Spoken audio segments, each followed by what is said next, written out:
All right, everybody, we have the shark of all sharks, Barbara Corcoran, on the show today. We're talking how to build your business and just go for it and let go of all the perfectionism.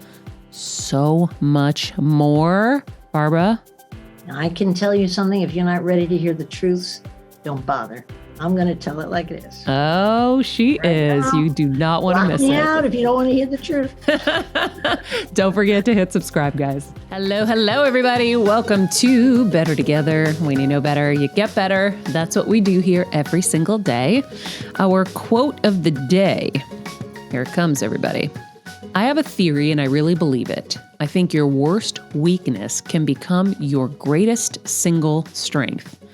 And that is from the shark herself, Barbara Corcoran. By the way, I mispronounced her name or started to mispronounce her name because I was thinking, I shouldn't just call her the greatest shark. She's the queen of New York real estate. That was going through my head at the same time. But Barbara Corcoran, guys, she is on the show today. Welcome, Heal Squad. Thanks for being back with us. We are so excited about this interview with Barbara. She is an incredible businesswoman who was a D student. And, you know, sometimes those stories sound so cliche, but it's true. My parents and I were janitors. All true. Those stories are great to tell because they inspire people and they show people that anything is possible. And I love that. So Barbara's giving us all the tips on how to build your business, how to get started, hiring tips. I always find tips on hiring to be so important, and how she ended up getting on Shark Tank, even though she was rejected. So, which I had no idea yeah, about. Me neither. I was like, what? Yeah, she's amazing. She's incredible. I liked her. See, have you noticed like a lot of us have those kind of, things. By the way, I'm not putting myself on Barbara Corcoran's level in terms of success because she could chew me up and spit me out any time of the day. But I've had my level of success, and we all have those visuals. Like mine was a ladder, right? I've talked about, I've always looked at the ladder and I'm like, okay, I'm going to keep climbing. I'm going to keep going. I'm going to work really hard. I'm going to make good choices. That's why I end the show with make good choices. I'm going to be a good person, be nice people. Because I know that other people are going to make some poor decisions along the way and poor choices, and they're going to fall off the ladder, and I'm going to just keep going. So I always had that visual in my head. And Barbara had the Jack in the Box. Like, I'm going to get knocked up and get back up. I think I did a lot of winning early on so that when I had any losses, they were a little harder for me. I have to sit and actually really evaluate this because I do think I take rejection pretty hard now. I think I have to really think about it. I've never seen you really get rejected, or I don't know. Yeah, please let us know because I really don't think I've ever seen it. I was like, I'm trying to help you here, but I don't know if I can speak to it. I feel like I have so many tools now that maybe not anymore. But I'll give an example. So I remember, this is such a silly one, but I remember when I was competing in the Jeep competition to see who could customize the coolest Jeep. And my partner, David, and I from DCD Customs, we went all out. I mean, God bless him. He just was so competitive. Like we got paired perfectly. But A-Rod was with the Pimp My Ride guy, and then we had the Infatuation. And by the way, we should have the Infatuation on the show. All right. Talking about all the best like restaurants for this year and stuff. That'd be really fun. And so they were working with theirs. And I remember being there that day, and I kind of knew, I was like, okay, we really have a huge chance because my Jeep was so badass. And I knew we had the Infatuation, like done. We were going to beat them, even though their ice cream maker in the back was pretty cool. But A-Rod also had Exhibit, who was the host of Pimp My Ride, on the judging panel. Great show. So I'm like, I'm totally screwed. I'm going to lose again. And I felt like in that moment that I've just lost so many times, right? Like I didn't win Dancing with the Stars. I was a semifinalist. I didn't win the pageants. I was 13th or whatever, or I won some, but the big ones I didn't. there have been, different roles I've gone off for that I didn't get. There's been a lot of rejections. There are a lot of big, yeses too. But I remember thinking like, if I don't win this, like, then it's never going to happen. I'm never going to win anything. I never win anything. And when we won, I was like so ecstatic. And I was like, my losing streak's over. But yeah, I guess I've had a lot of rejections along the way and I've dealt with them pretty good now that I think about it and I start listing them. Yeah, because you just get back up and keep going. Yeah. And just but keep I working. like her Jack in the Box visual because it's true. Like life is going to hit. That's why I like the Rocky quote.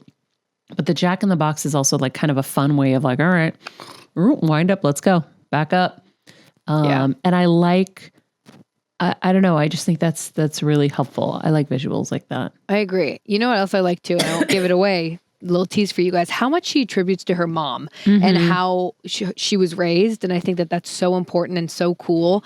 And I mean, almost everything came back to her mom. And I was like, holy cow. I mean, I didn't know she was one of 10 kids until I did the research. And I was like, damn. So anyways, that's a cool thing. And something obviously you guys will hear, but I was like, all right, it is a lot about how you're raised. And one of my favorite interviews. She's so vibrant and she's fun amazing. And smart and in all the non-conventional ways. She figured it out and you can figure it out too. And if you listen to this, I know it will inspire you and I know it will raise your levels up. And because I know I'm super, super pumped after it. Yeah, agreed. All right, without further ado, Barbara Corcoran is the author of the best-selling book Shark Tales, How I Turned $1,000 into a $1 billion business. She's hosted the top business podcast, Business Unusual, with Barbara Corcoran. She's a motivational and inspirational speaker and is now one of the original investors, sharks on ABC's 4-time Emmy Award-winning show, Shark Tank. She has invested in... Did she individually invest in over 80 businesses? Damn. She's invested in over 80 businesses to date. So excited. Barbara, we're so excited to have you today. There are a lot of women who listen to this show who, like everybody else, the world is changing so much and nobody wants to work for anybody anymore. Nice improvement, I think. Yeah. And so now... your advice is more valuable than ever because people need that kind of, that little push and that little encouragement. And there was something I was listening to that was really funny. So I was in the kitchen and I was doing my last minute, let's do some last minute little video looks.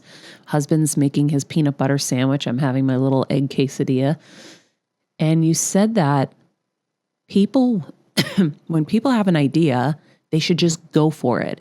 That a lot of people spend so much time trying to plan the business perfectly and do the business plan and the this and the that. And, you keep thinking. You're like, just go out and just do it. And my husband starts roaring in the kitchen because I am did his job and now you're supporting him. Yeah. Well, no, he is the one who went out and built a digital broadcast network. And he's like, it's going to be the largest digital platform in the world and blah, blah, blah. I'm like, what is this guy talking about? He's out of his mind. But every time he says something, I think he's out of his mind. He told me at 19, we were living on a basement floor with like 5 other guys that I was going to be a huge star someday. And I was like 40 pounds heavier in Medford, Massachusetts. I was like, he's out of his mind.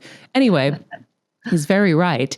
But he is that guy who will just go and do it. And I have always thought that we've done it the wrong way and that we should be putting a proper business plan because then you hear from all the professionals and they're like, you guys are just too scrappy. You're not doing it right. And then I feel like, because I'm the perfectionist. I'm like the straight A student who's like, thinking in those ways. So I would love for you to share your perspective with people because I found it fascinating and a lot, very freeing too.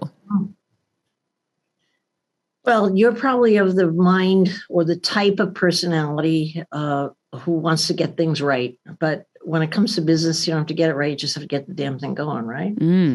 And what goes wrong when you want to get something right, even to the point of establishing a business plan, which our education constantly tells us the right way to go. It's constantly reinforced, it's just the common the common great advice out there that everyone buys into. But I can tell you, I'm in a different position. I've seen entrepreneurship my whole life. I've seen people who have started it and failed. I've seen people probably 20 to 1 who never got it started and really got it right. And they never got off first base. Okay. What happens is you start using your brain to analyze. And that's nothing but a series of stop signs, maybe not so obviously stop signs. You think they're guidance along the way. They're not. They're stop signs. So if you get yourself out there, throw yourself in the hot pot, you've got a 10 times better chance of thinking of solutions at work as you go. If you're at your desk or at your office analyzing how we're going to overcome this, how do we get sales, what's our messaging, it's like it's set as the ink that you're writing it in, or what you're typing on. And the minute you get out in the real world to test any of those theories, they have to change, because that's what business is all about. Overcoming obstacles, reevaluating where you thought you had to go and have to make a quick left, a quick right. You thought you needed a partner like that. No, you found that you need a partner like this. All of the guessing in the world and that analysis in the world is always wrong when you bring it to the street. So why wait? Why not just get out there and get it going? And you know what else too? So sadly, I meet so many people who are regretful that they didn't get something going, but they really came to the conclusion they probably wouldn't have made it. When I talk to them, hear what their idea is, I don't tell them this, but in my head, I'm like, that sounds good. Too bad you didn't go do it. And they fill with regret. And that is, regret's a bad one. In my book, It's like the number one. You don't want to die with a regret if you have to. And yet, so many people stop themselves from starting businesses because they have an intelligent approach versus a down and dirty, get in the street, play in the traffic approach. I love that. Well, if you do have an idea, is there anything that you should do? Like, I would assume putting in for a trademark, or there's got to be something that you can advise them to make sure they have in place. Yeah. The worst thing is putting in for a trademark. The attorneys make the money. Usually people are short on cash and you're spending your money on the wrong thing. You don't want a trademark. You don't want a patent until people see what you have and they're jealous and want to copy it. That's when you spend the money, and usually have the money to spend then. No, when you start out, I think the most important thing is, and very few people do it, go out into the market, the street, figure out who your customer is. Let's say you have a child's product, a toddler, 5-year-old, top or something. That sounds ridiculous. Name anything. Anyone can figure out, is this for an adult or is it for a child? Oh, it's a child. Does a child have money to buy it? No, they don't. So why wouldn't you go to the school and ask 10, 20, 30 moms, would you buy this? What would you pay? Would you get this for your kid? What would you pay? Would you write me a check? But people don't go to the street to do a soft test market. And what you usually find is 2 out of 3 ideas suck. Nobody buys them. Nobody's going to do it. But meanwhile, you're getting your plan in order. You're getting your patent on this fabulous idea. You're really excited. And it's so sad for me to watch. Yeah, you got to get to the street. Does it make common sense? And will people buy it? Only 2 questions for all business. Does it make common sense? Yeah, it makes sense. That's how I buy my business on Shark Tank. Will enough people buy it? Nah, it's such a niche thing. Not a lot of people are going to buy it. Does it make common sense? Pizza? Well, yeah, everybody's got a pizzeria, but will enough people buy it on that street corner? Yes. A great business. Just a great business. If it makes common sense, enough people will buy it. I love that. You're so inspiring because, I know a lot of the things that have held me back. Luckily, you don't seem like you've been held back at all, my dear. Thank you. You'll have to convince me. Well, I think we all could have more success if we, got out of our own way. And so there have been things along the way where the perfectionist in me has ruled and gotten in the way. But, you're so inspiring because one of the things that I always was frustrated with was, I think I'm supposed to have gone to business school. I should know all of these things. I should know how to do everything. And maybe I need to go back to school. And, you're famous for being a D student and for just getting out there and figuring it out along the way and using your instinct. And you keep talking about street smarts and stuff. And so I think that kind of opens the door for so many people to kind of let go of the fear. Mhm. Do you know what my own belief on that is? And I'm not trying to put down business schools in any regard. People love information and they like formulas, how to do something, and they like being prepared. That's human instinct. But I can tell you that of all the successful business people I have personally known over my life, not one of them went to business school. All of them went to the street. Not one of them are book smart. All of them are street smart. Not one of them are good analyzing stuff in an analytical way, but they're all good figuring out as they go, getting through a door, over a window, over a wall. And you want to know, if you spend too much time being educated on how to do anything, I don't believe you accomplished nearly as much as just going and doing it. You know, it's like being a student of violin your whole life without getting to the stage. I mean, get to the stage. There's probably a lot more pressure. We might get better at playing, right? Mm-hmm. But with business, I'm telling you, the more educated you are, the less likely you'll jump off the board. The more educated you are, the more apt you are to be hired by an entrepreneur and help them run their business. But so far as being an initiator, someone who can envision something, someone who could picture the team that they want, the universe they want to create, that kind of stuff is so personal. You know, it's so personal. When I was starting my business, I just had one little dream. I want to be the queen of New York real estate. I never had any right even thinking of it. It's just a cartoon in my head. That's all it was. I had seen the Pope on TV because my mother used to make us watch the Pope whenever he was doing something. And I saw everybody standing in line and kissing his ring. And I'm like, I want to be that person. Yeah, but I'm going to have them kiss my ring and ask my advice in real estate. And you want to know, that's not a business plan. But I can tell you what it was. It was a dream. And I was motivated by it. And I could feel it, taste it, touch it. And it kept me on course. And so that, in my book, for my personality and a whole lot of other people, is a better kind of business plan, a visualization of where you want to go. Mm-hmm. I mean, does it give you the points, the bullets along the way? No, but they're never on the page. They're in the street, you know. And so I'm just so anti education on business. If you want to start your business, if you want to work for somebody, all the more power to it. I have a lot of people who work for me that have MBAs. They're so much brighter than me in that regard, but not so far as starting a business.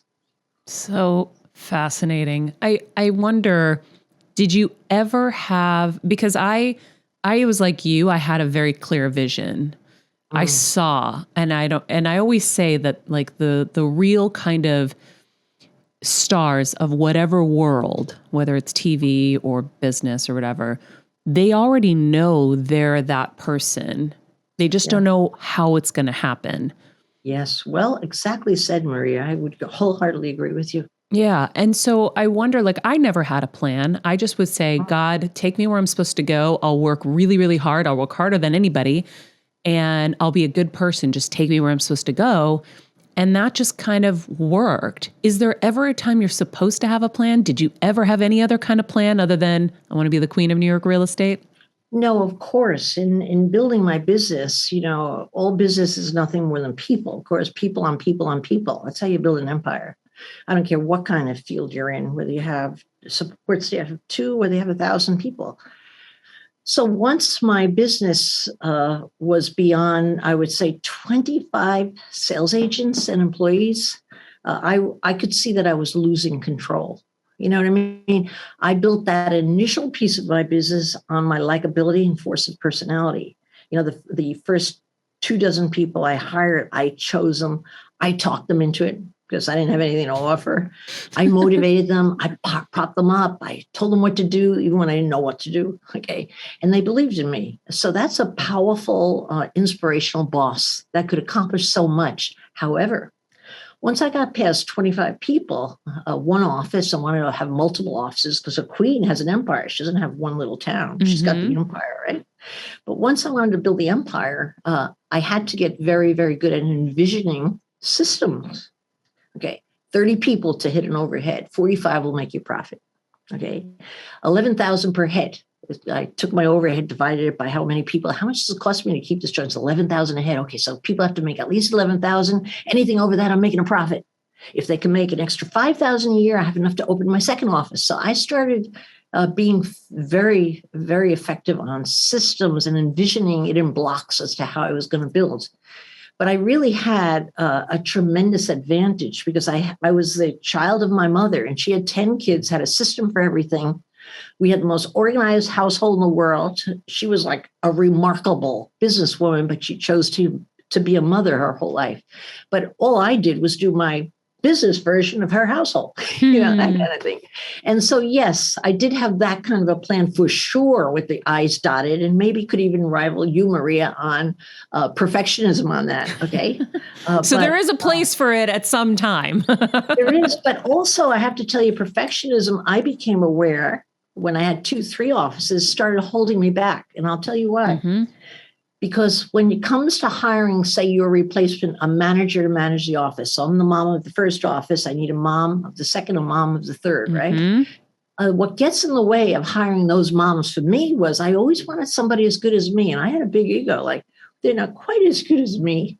And that's when I finally discovered 3-4 years into the business that 80% is good enough. That's what my husband says. Once I lower my standard, 80% is good enough. I started hiring a lot of people. And guess what? 80% is good enough. And maybe they even were better than me. I would never admit it. But I just, 80% is good enough. And that made me a delegator. I could let go to this person, not have them assist me, but actually throw them the ball and send them on their way, And then your business starts growing very, very fast because you've removed yourself as that bottleneck, which is a natural thing to do when you want a company that's a living image and perfection of how you see things should be. And that's what I felt about my business. It was like my child. You know how you love a child? You want the very best for them? I had exactly that relationship with my Corcoran group and my people, the managers, the salespeople, the clerks, everybody. And so it was very hard to let go of perfection. But the 80% set me free. And I'm sure I would not have been able to envision a big business as I was able to build without letting go of that. Yeah. Do you have any tips on hiring? Oh, sure. I'm a very determined hirer. Okay. I have simple rules, and maybe it wouldn't apply to anybody, but it works for me. So I'll share them with you. Number one, hire happy people. I've never, again, hired an unhappy person after the first unhappy superstar salesman I lived with.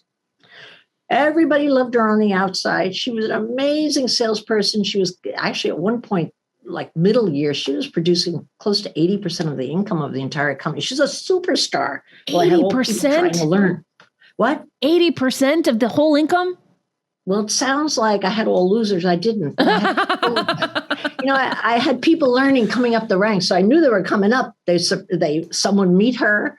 Eventually, someone would surpass her. But at that juncture, she was miserable to live with. Some mornings I would want to go into work. I never had that thought before until the day I fired her. What for? She said.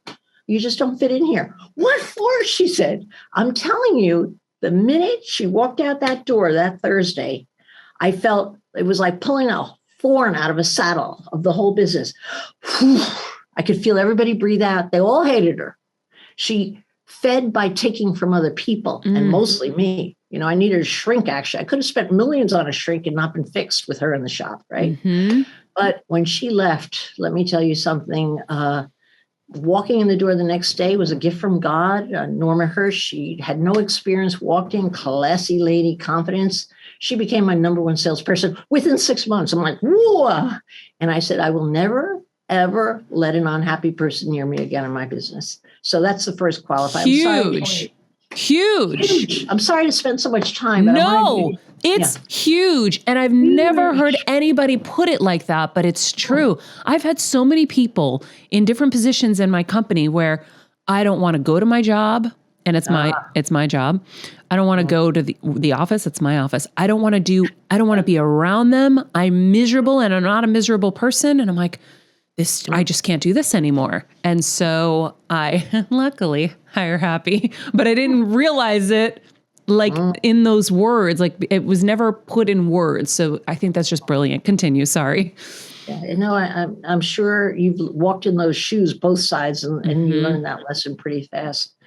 What's wrong with an unhappy person, even if they're not a direct report to you? And remember, I had a huge company, so most could come in different offices, different positions. I met them, but I didn't hire them. Okay. But what goes wrong with one unhappy person, especially in a sales organization? Sales is all about pushing forward, right? What happens is it's like a pin in a balloon. And an unhappy person is never unhappy alone. Oh, poor me. Oh, man. Oh, wrong me. Oh, poor them. What do you think? Don't you agree? Well, before you know, you have a little pity party, Whoa. No, it's like Omicron. It's so catchy. It is catchy in a very, very negative way. But if you can avoid that, I do have if it's helpful to you, I do have a little litmus test or litmus test. I always forget what that word is that I use. Okay. When I interview someone, some people have a really great act, really great act in every way. And I'm listening and I go, yeah. And when they walk out the door, I pay very close attention to the feeling I have when they walk out the door. And it's always one of two things, never in between. It's either relief. That's weird. I feel relief. Oh, got that done. Oh, got that done. Or I feel a little happy about myself. And that little happy bubble is like left over after they leave the room. And I never, no matter how much my head says they'd be phenomenal at, they really have that experience. They could do. I do not hire them because I figure my gut is telling me something. And, so far as gut goes, it's a culmination of everything you've learned to date. So I used to feel bad, like not being able to justify my landing pads where I decided something. But I gave that up after 5 years. I realized, well, my gut's the smart piece of me. Let me just listen a little heavier to my gut, So that helps me not hire those people. So far as the other traits that I look for, I do not look for experience because I could teach anybody anything or somebody else could teach them anything. I always put attitude over experience. And that's basically my short list, attitude and happiness. I think great people with attitude are naturally team players. They join hands. They're naturally not territorial. They can put their ego aside for the sake of the team. So you build might by having the capacity of people holding hands and becoming a true team. And you can't lecture that. I mean, if you have the wrong people, you can lecture forever. You won't make a great team of them, but have the right people have a camaraderie, and joy and respect for each other and happiness because their parents did a good job. You wind up with a very happy team. All amazing tips. I have a question here. I felt like such a failure for so long at hiring. I would hire assistants. And I'm like, I just don't know what I'm doing wrong. So then I created this questionnaire because what I realized is when you're interviewing so many people, you think you're going to remember. It's like when you go to the doctor and the doctor tells you all these things, you leave, you think you're going to remember, you forget unless you journal it. So I created a questionnaire where I would fill things out, things I was feeling, things I was seeing along the way. So that questionnaire while they're sitting across from you? Yeah. Like this woman is ugly? Whatever it was, I would mark down my notes and then I would remember later. So then I was like, and then I would say, did I feel good with this person? I would check yes or check no when they left. Because then you'd have multiple interviews in a row and you need to remember, would this person fit in the culture here? Would this person, all these things. And that actually helped me because it helped remind me of my feelings and my gut. Especially with multiple interviews. So clever. And you're not reflecting after the fact. You're noting as you go. That's what's smart about that. Yeah. Because your intuition will play tricks on you. You'll be like, oh no, I just, you'll make up excuses. But the problem is people really want to work for you. So they'll say anything to get in the door. I've had people who said, oh yeah, no, I know how to use, back then a BlackBerry, God rest in peace, BlackBerries. Today's their day. It's over. But they'd say all these things and then they'd start to work for me. And then I'd find out they were just trying to tell their rich parents that they could get a job. And they had no idea how to use a phone. They didn't know how to do anything. I'm like, wait, now I'm stuck with you. I got stuck with somebody during Dancing with the Stars, ironically. I know we both did that show. And I was like, better than I did, by the way. Thank you. By the way, I loved you on Dancing, and I'm so sad. They didn't. I was the first one out. It's so unfortunate. You came out with so much personality and so much fun. You and Keo. I don't know how your husband handled it, but I was like, they're adorable. Confident. He's confident. Yeah. Well, my husband had to deal with that too. So we obviously have good ones, but I thought you were also great. knew that I was old enough to be Keo's grandmother. He wasn't worried. You were so cute. But I did see you said, actually, this reminds me, you said that being judged was horrific. Is that right? You had said something like that. Tell me what that felt like, because you're probably not really in positions to feel like that very often. I'm not. You said something earlier, which is very important. You said you were willing to work harder than anybody else. Okay, that is my mantra. If there's something I pulled confidence from, it's two things in my personality. One, I had to learn, let go of childhood stuff and become that person older. One, I had to learn clearly. Well, let me say it differently. Okay, with my mother at home, I learned what hard work was, so I didn't have to build confidence about hard work. But the thing I had to learn is to think well of myself and to eliminate whatever insecurity tapes you have in your head. And those are my two great things that I can accomplish now. I could recover well from a rejection. I could cover well from a mistake. I bounce right back up and say, hit me again like a jerk, and I can work my buns off. But what I can't do is have a situation where I have no chance of winning. When I went on Dancing with the Stars, believe it or not, I'm sure it's so stupid that I actually thought this, but I thought, if I work harder than anybody else on learning how to dance, because I didn't know how to dance, because you have that run up of months of practice, right? Mm-hmm. I will be the winner. I walked in there. I knew I was going to be the winner. Because you are a winner. Why would you expect anything less? Because I had never experienced that. Hard work and determination for me always was the winning card. So for me to be judged as not very good, even minimally good, and to be thrown out the first one, it was hard. I mean, I was more upset at myself at my extreme confidence going in. Hilarious. Than actually the conclusion, And what an experience. But am I happy I did it? Yes, because I'd rather do anything than regret not trying. And that's what got me in. I was like, well, if I say no, I'm always going to wonder. So I might as well say yes. And then I said, but I'm going to win. Yeah. Everyone I knew said I wouldn't, but I knew I was going to win. So then how did you learn how to get over rejection? It's a habit. It's a habit. I started learning it because my mother was of that kind of thinking, of no allowance for being a victim in anything.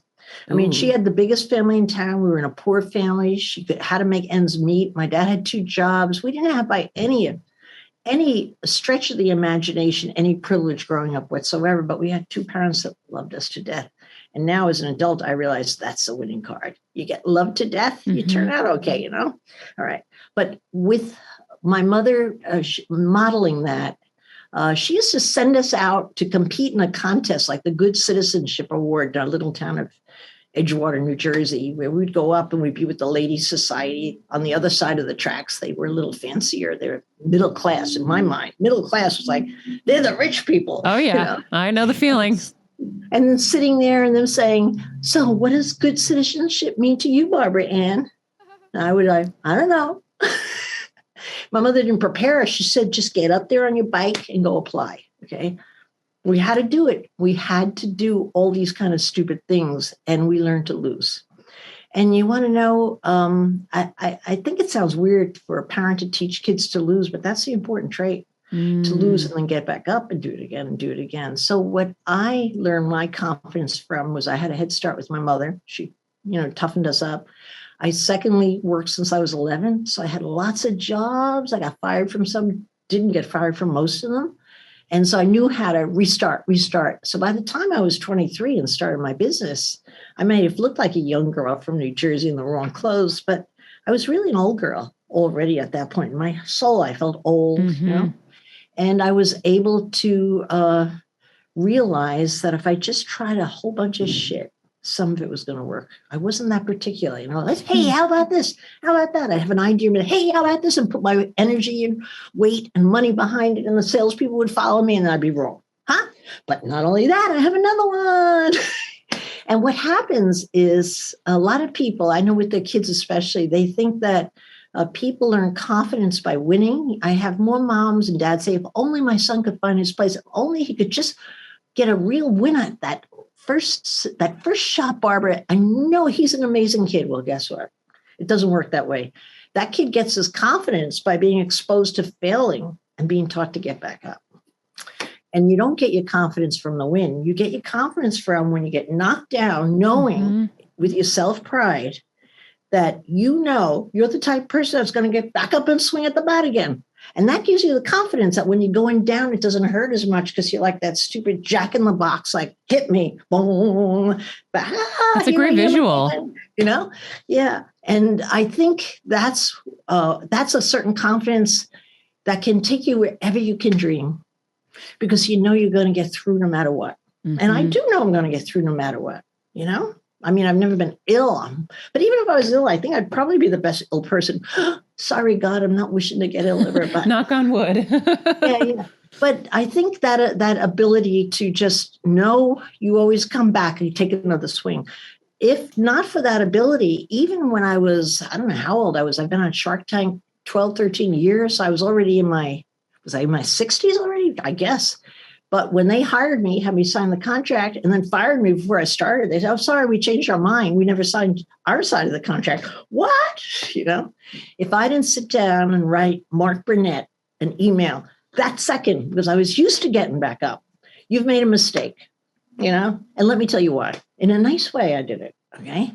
But that got him to let me come out, which was my idea, and compete for the lone female seat. Wow. And in competing for that seat, I wanted, if I didn't get back up. And interestingly, my boss, Clay, is a sweetheart on that show, told me 2 weeks into the show that even though they had rejected my contract that I had signed, they had rejected like 50 some odd people. They sent contracts to a wide universe and then decided who they wanted. I didn't know that. I thought a contract meant they wanted me. They never said that. But he said I was the only one that wrote an email. Wow. Isn't that crazy? These are successful business people. Thank God I wrote that email. But that was nothing more than my usual MO of already being in the habit of knowing what happens. You get knocked down, you're like a ball, you bounce back up. The harder the hit, the more you automatically can bounce up. So I think just that bounce back ability, if there's such a word, you know, is like tantamount to a successful life. You don't have to be in business for that. You know, it's like such an important quality. Well, you can't expect anything else. Like, it's going to happen. So you have to be, you know, I had the eyebrow guru, Anastasia, here once, and she said something that stuck with me forever. She's like, why do people get surprised when there are problems? That's a good one. She's like, it's going to happen. She's like, so just roll through it, get through it. It's just going to keep happening, people. Stop being so surprised. And so I've always had Rocky's quote in my head. It ain't about how hard you hit. It's about how hard you can get hit and keep moving forward, how much you can take and keep moving forward. And I've used that in every challenging moment of my life, from brain surgery to toxic work environments to whatever I've dealt with. I've used that to get me through. And the fact that life is happening for me, not to me. So then I could also get to the root of why. You said something earlier that very much interested me, and we talk about that a lot here, is childhood traumas. So it seems like you worked through a lot of things kind of on your own, but did you ever have any kind of help with a therapist, or what were some of the challenges you had to overcome to be as successful as you are? Well, honestly, I got pretty lucky in that regard. I mentioned that my parents were very loving. The huge challenge I had as a child is I couldn't learn in school. So I was a dunce, and that's not a good position to be in as a kid. Okay. But believe me, I've got my money's worth out of that. Time and time again. I don't regret that at all. But at the time, if I had envisioned how that would help me, it would have helped a little, you know.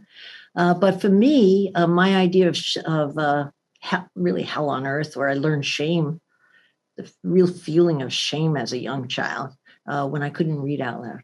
Mm-hmm. You know, in my day, you learned to read rote, and they went up and down the aisles of my little Catholic school. So we had 56 kids in the class, and I was pretty early because my name was C for Corcoran. So I was like number 4. And when I got to my desk, I couldn't pronounce Dick and Jane and dog and cat and were.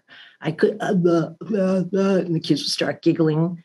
I never learned to really read like a fluent sentence anyway. I started learning little words, that I could visualize, but I never really learned to read a sentence fluidly until I was about in 7th grade, and then very slowly. But by then they don't make you read out loud.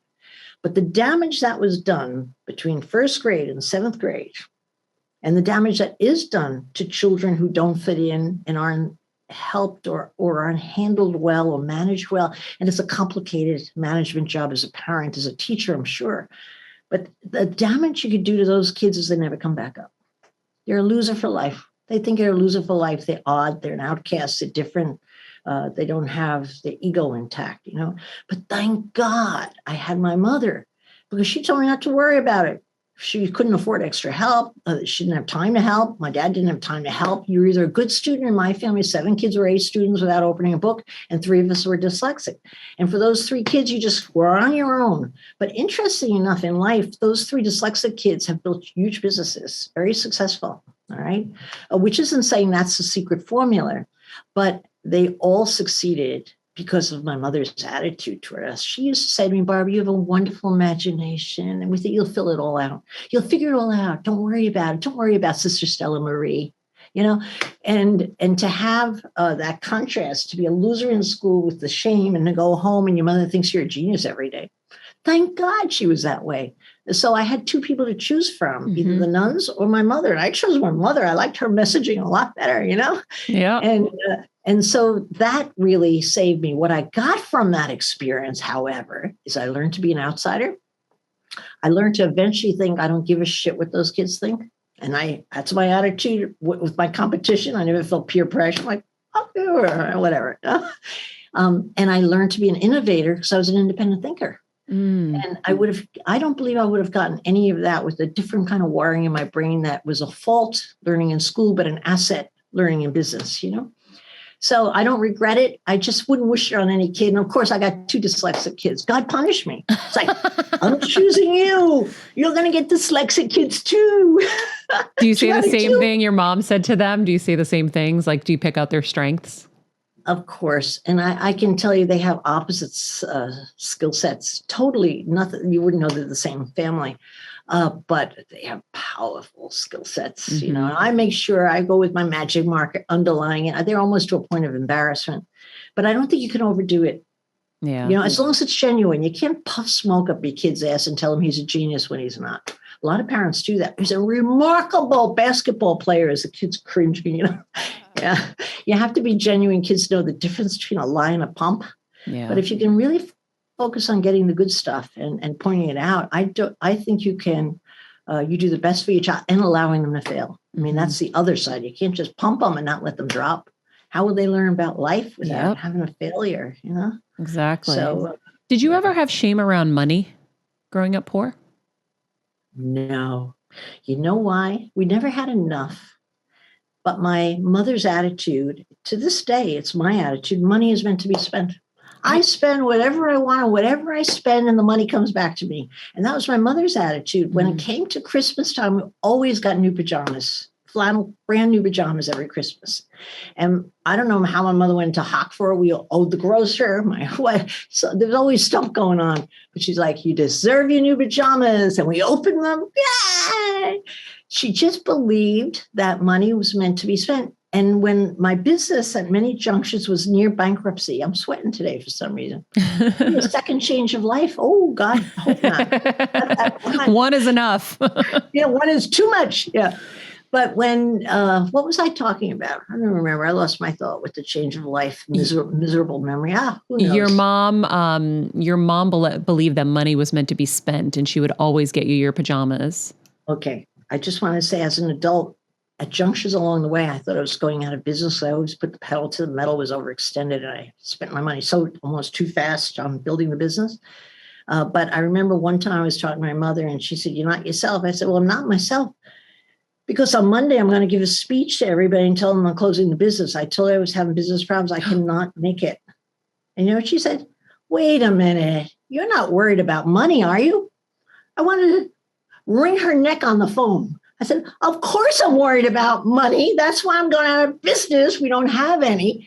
And she said, oh, what a waste of time. And the silence in that moment for me was like, freedom. And she was right. What was it going to do? How was it going to change? And son of a gun, that weekend, I had the idea. It was a miserable market. That's why I was going out of business. Everybody was going out of business. I had a remarkable idea on how to sell 88 unwanted apartments and sold them within like 2.5 hours. 1 week later, and opened 2 new offices. I went from the poorhouse to the big shot. But I don't think I would have freed my brain for that if she hadn't released me. I credit her for that. Yeah. Your focus shifted. Yes, it did. Like, oh, if I don't have to worry about money, what else will I think about right now?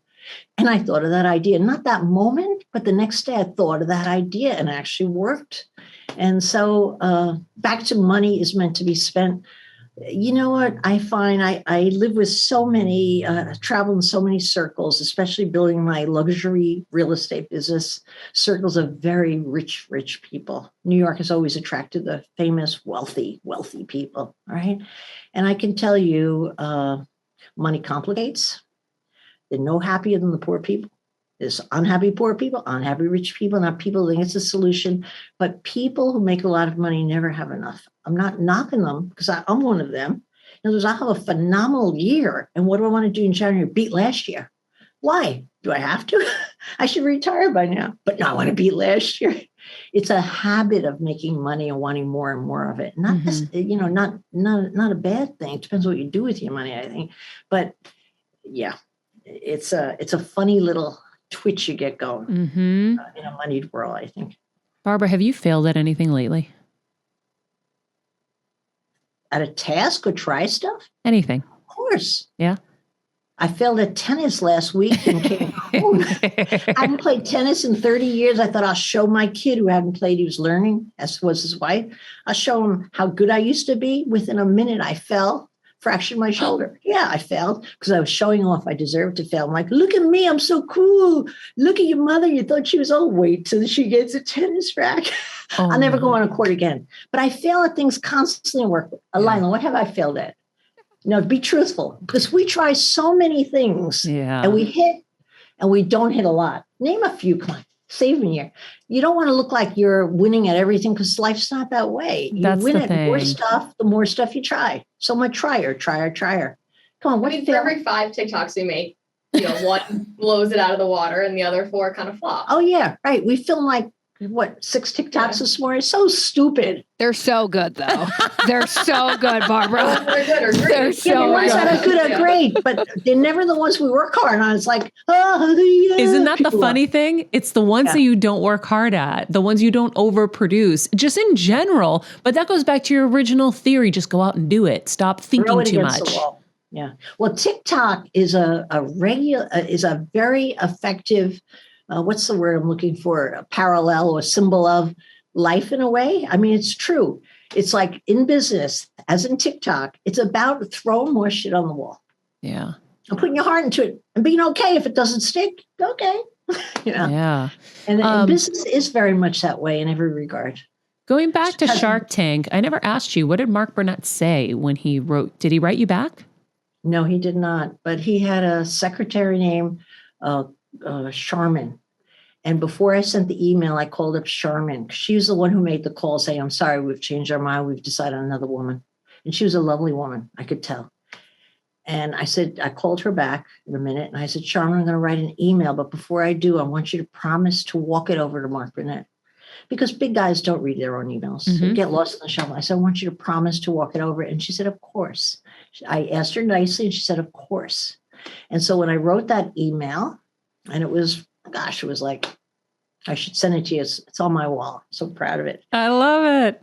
Like 8 sentences, but it made a life change for me. Right? Gave me another whole new career. But when I wrote those 8 and 9 sentences back, Charmin, she was so sweet, called me back. She said, just wait. I said, what did he say? She said, she sounds like a shark. And I go, and I held my breath. Nothing happened that night. And the next morning, I got an email from his office, some other lady saying they'd like to invite me out to compete for the seat on that date, which is what I had proposed. Why not have both women compete? Let the best man win, so to speak. And so he went with that. And I got that seat. And Was that it televised or was it just a test? Yes. Oh, no, it was not a test. They weren't testing anybody. Who was the other woman? I can't tell you. Is it filmed and is it out there? I'm sorry. You mean it? No. Oh, was the competition film? No. That's interesting. You would ask. I never really paused to think about that. I filmed, and I know it was filmed for TV, and she filmed, and I know it was filmed for TV. But I guess they got rid of that piece. I never thought about it. Otherwise, I wouldn't ask because I know it's not kosher. But Yes, I thought it was filmed. And yeah, it was filmed. Yeah, interesting. It's interesting how many people ask me that, though. But I keep picturing myself in the other position. Totally. They say, "Oh, Barbara tried out for that and didn't get it." Oh, I would be ashamed for the rest of my life. No, I know. It's like that when we have to ask like the Brad Pitts of the world, was there something you passed on? And then you find out, oh, he passed on this and that person got it because he passed. There is all of that element to it. But is there anybody out there right now that you think would be a great shark on Shark Tank? Oh, so many. So many. I get emails from people every week asking for an introduction. All right. But I want to just throw one thing in. The best shark I've ever seen on Shark Tank, other than Mark Cuban, who was a guest shark and never left, and the guy who was in his seat before him lost his job because Mark was so strong. And he's key to that show. I don't even remember who was on before him. Oh, funny. Don't look it up. No, that's embarrassing. That guy has made a fulfilled living saying shark on Shark Tank after 2 seasons. So good for him. He got what he needed. All right. But Kevin Hart, the comic, right? I mean, I thought this is going to be fun today. Kevin Hart's our guest shark. We're going to have a little fun here. Well, first of all, my producer gave him my seat next to Mark because Mark wanted to sit next to him. So I had to go on the end seat. I hate that end seat. I'm like, so already I wasn't liking him so much anymore. Like, wait a minute. Why did he get my seat? Why didn't you use somebody else's seat? Why doesn't Mark give up his seat? Why my seat? I got through that in about 2 minutes. Feel sorry for myself, pity party for 2 minutes. And then I'm back to what is he going to do? I thought he would be hysterically funny. He was, in my mind, the smartest shark to date. He's on this Friday night, by the way. Wow. The smartest shark to date, quick-witted, his ability to size up people. I think that's my forte, judging people, knowing intuitively what's good, what's not. He made me question my ability there. He was so strong in that arena. His ability to analyze numbers like a walking adding machine, calculator. He was amazing. When he left after 2 days, I wanted to cry. We all wanted to cry. It was like we were losing our heart and our soul in the show. He was the best shark ever. Wow. Would I have recommended him as an incredible shark? No, I don't think of him as a business person. He's a phenomenal business person. He is. Yeah. But I would invite your Brad Pitt if I could sit next to him or on his lap. If you know him, put in a good word. I would definitely invite Paris Hilton, who I think is a very shrewd business mind.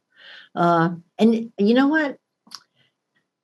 I used to recommend a lot of people to my boss, say, how about? And he kept saying, well, we were already talking with him. There doesn't want to do it. Who's the big basketball star? LeBron? LeBron. Yeah, he's a good businessman. Yeah, he's a really good businessman. He has who's a big guy? The Shaq. Shaq-a-doodle. Shaq to be on that show. Yep. But I don't think people envision him as a businessman. He's enormously successful. He is. Yeah. Has Kris Jenner done it yet?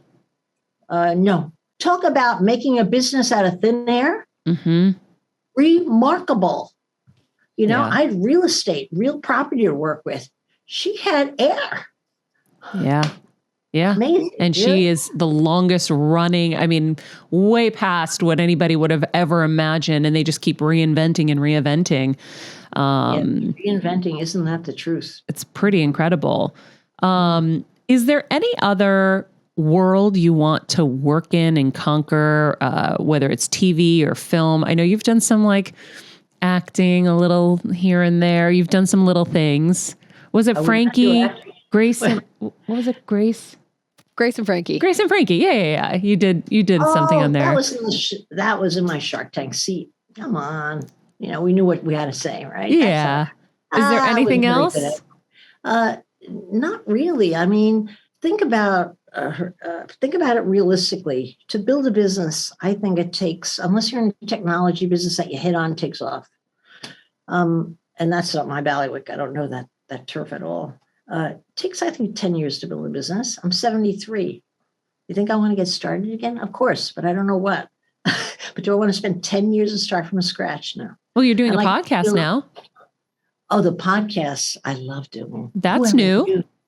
Oh, yeah, you're right. Right. And I have a book I'm half writing, halfway through the book. And I have a TV show in my life bought by one of the networks. No way. Yeah.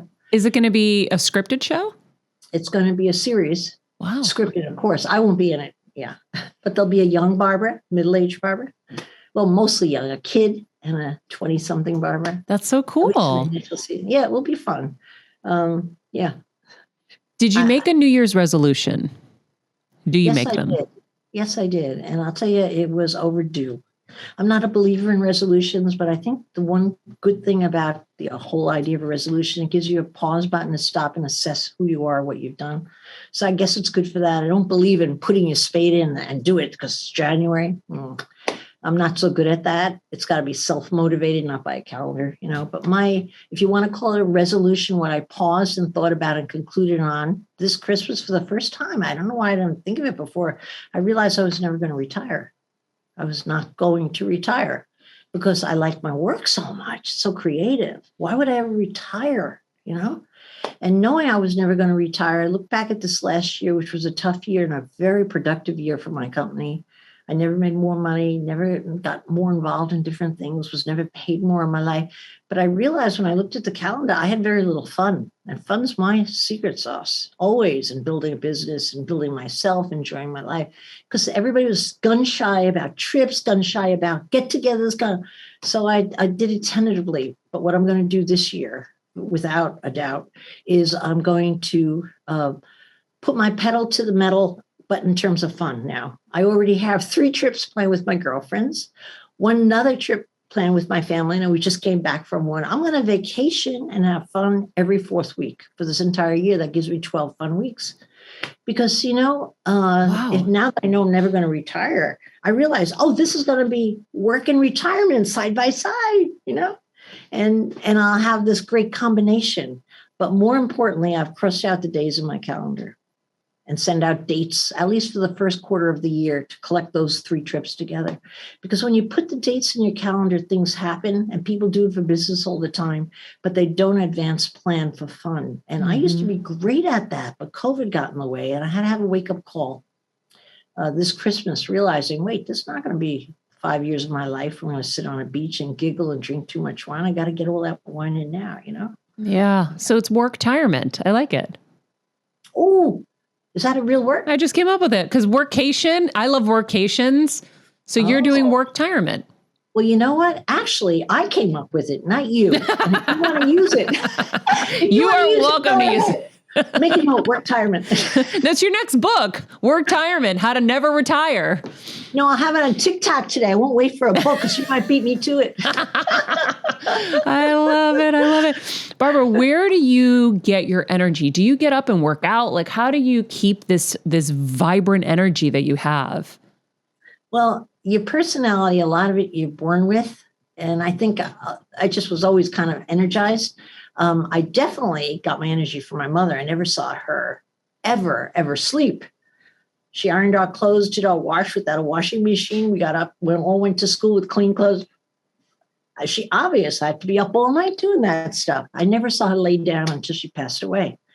But I think what drives my own individual energy more than demand of work, which is what my mother had, just keeping up, raising these kids and everything that went into it. But for me, my energy comes from my curiosity. I am too nosy. I can't wait to see what's new out there, what's around that corner, and how I could take advantage of it and be first. And I'm also competitive. Mm-hmm. So everybody's running in a direction of something that's new and hot and new. Like Business Unusual, the minute the podcast, I was out, like, ooh. And what I found with my podcast, I have to tell you, it's very different than TV work, as you know, because I'm one-on-one talking to people and I give great advice. So when people call in the 888 Barbara number, I'm giving really good advice and I feel proud of myself, like almost like, not like a charity, but like a unlicensed shrink, on what you should do to change it. And people really do write back to me, call back and tell me what a difference I made. I feel like $1 million on that one. But curiosity, it wasn't like I want to have a podcast too. It was like, oh, what's that about? And then I found out it's about something very exciting. You could talk to people, Did you ever burn out in life? I did burn out when my boyfriend and partner, Ramon Simone, who loaned me the $1,000 start the business, thank God, or where would I have gotten $1,000? When he told me when I left him, because he married my secretary, I just couldn't work with him anymore. And that was a shocker. Did that burn me out? It burned me to my soul. I felt like total rejection because I was 29, not married. This was the love of my life, my business partner. I was raising his 3 children. I thought we were an item. And then he married my young secretary. Oh, abruptly.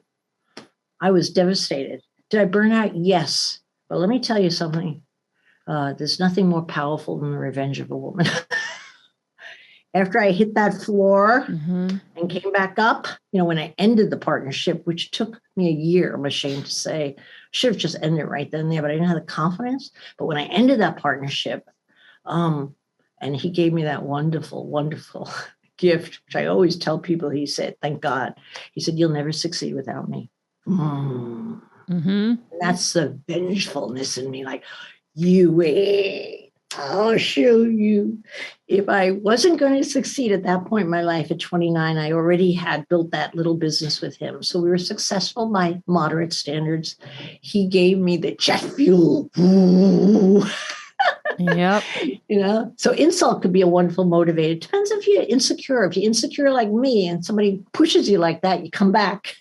If you're secure, you let it go. I was pissed. I was coming back. I love it. Oh my God, I love your spirit. Next time I'm in New York, we have to get coffee. I love, love, love talking to you. Wine. I don't have coffee. Okay, good. 4 glass of Pinot Grigio. Let's do it.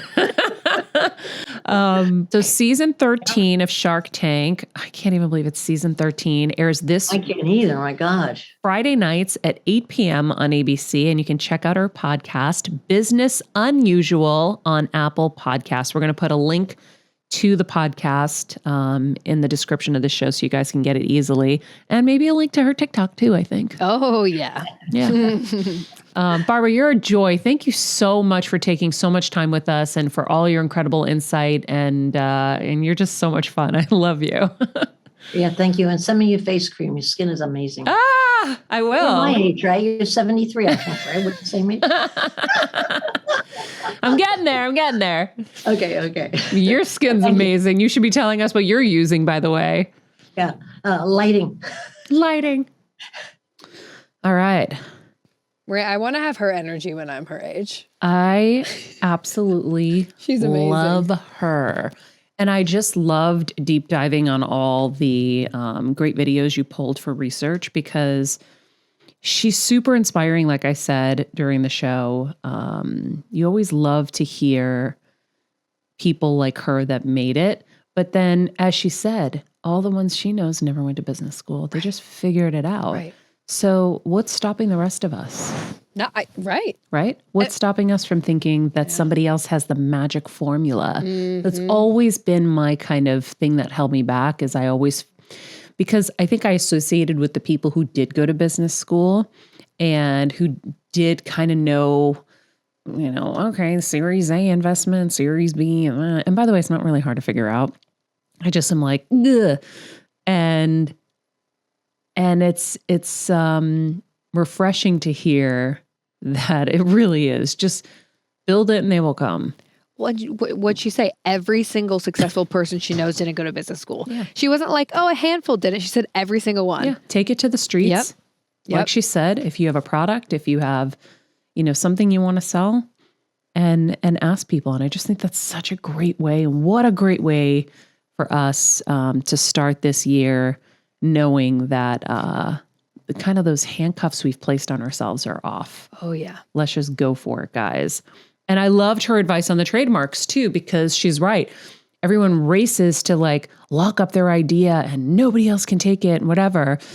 And the truth is, if you've been in business and you started it, you'll be able to get the trademark first anyhow. Technically, that's my understanding of trademarks, because you will be able to prove that you've been up and running longer than somebody else.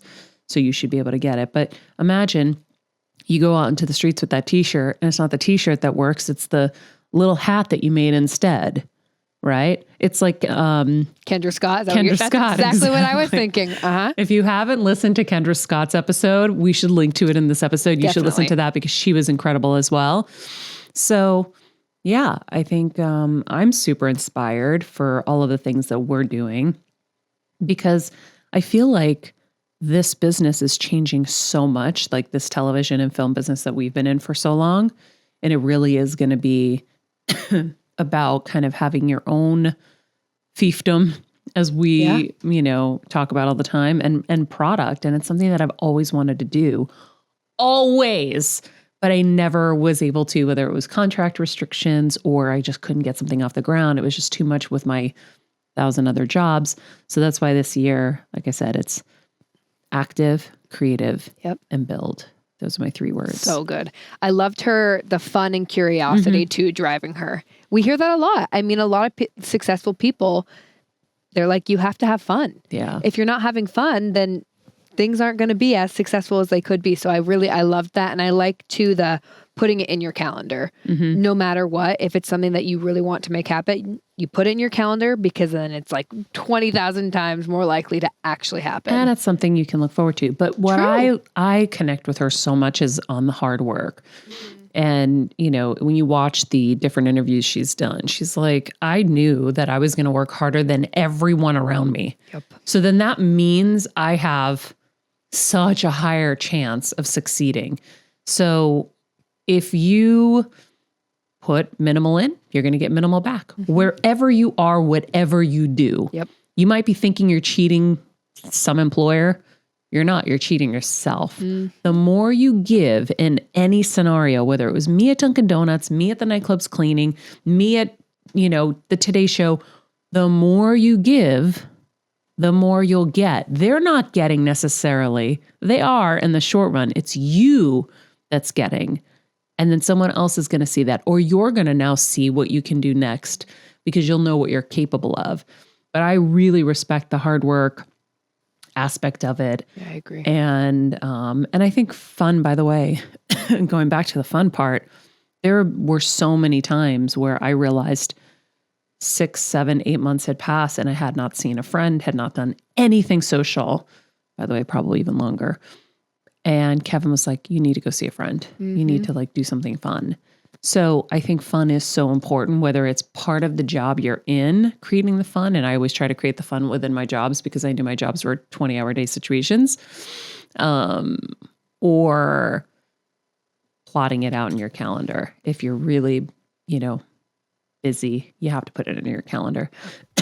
I can't stand the air conditioning in here. I know, poor Maria's unwell in there. I'm like dying, but I hope this episode was helpful to you guys. I know it was helpful to me and inspiring to me, and we would love your help to share this with anybody you think would benefit from it, or anybody that needs to hear this message right now.